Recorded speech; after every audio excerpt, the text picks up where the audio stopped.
thì là muối bạnទាំងអស់ DJI OF5 combo ថតប្លង់ទៀតយើងបញ្ជាលើនឹងតែម្ដងអូចង់ភ្លេចបងប្អូនអានេះចំណុចតែឡូជាងគេនេះគឺជារបស់ដែលបងប្អូនដែលអ្នកស្រឡាញ់ខាងថតវីដេអូដឹងតែឃើញហើយដឹងតែចង់បានតែម្ដងឥឡូវនេះខ្ញុំពិតជាមានឱកាសបានកាន់នេះផ្ទាល់ហើយនឹងបើកប្រអប់ជូនបងប្អូនមើលផ្ទាល់តែម្ដងតើថានៅក្នុងប្រអប់នេះ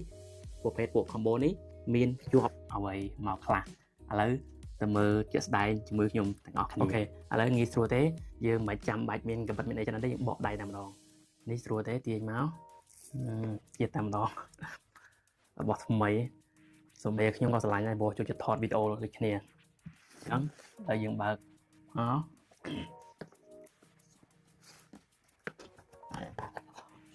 វ៉ាវបងប្អូនឥឡូវយើងចូលមក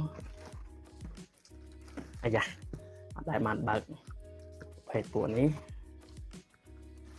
ការរចនាវាប្រអប់នេះដូចតំណឹងប្រភេទពួក OF4 ដែរអត់ឃើញអញ្ចឹងនេះវ៉ាវក្លិនឈ្ងុយរបស់គេហ្មងអូនេះគឺជាកន្លែងលេងថ្មីបងប្អូននេះជារូបរាងវាស្អាតមែនតើឥឡូវយើងមើលដងមួយទៀតអញ្ចឹងពួកវាគឺខ្ញុំបានមើលក្នុងអ៊ីនធឺណិតខ្លះហើយគឺវាមានមុខងារដូចជាដៃប្រភេទដៃនេះគឺយើងអាចជាម៉ោងអូលយមកឲ្យឃើញបានគឺមានការ joystick យើងវិលថតលើនឹងហ្មងពេលយើងថតប្លង់ទៀតយើងបញ្ជាលើនឹងតែម្ដងអានេះគឺជាចំណុច update របស់ប្រភេទ DJI OF5 អានេះគឺជាថ្មថ្មវាគឺធំមែនទែនគឺតាម DJI គាត់និយាយថាគឺលើសមុនមានន័យថាវាកាន់ថ្មជាងមុនប្រមាណ%តែមើលខ្ញុំធ្វើវីដេអូមួយទៀតគឺខ្ញុំ review ម្ដងតែវីដេអូនេះគឺសម្រាប់ unboxing ទេអញ្ចឹងយើងបានថ្មក្នុងនោះមានថ្ម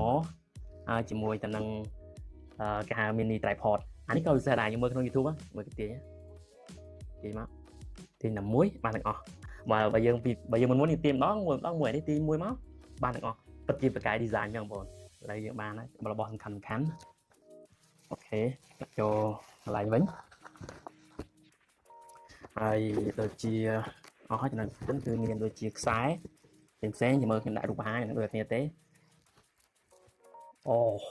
ចង់ភ្លេចបងប្អូនអានេះចំណុចតែឡូជាងគេនេះគឺជាដុំ tracking AI ចឹងសម័យ AI គេប្រើដុំនេះដើម្បី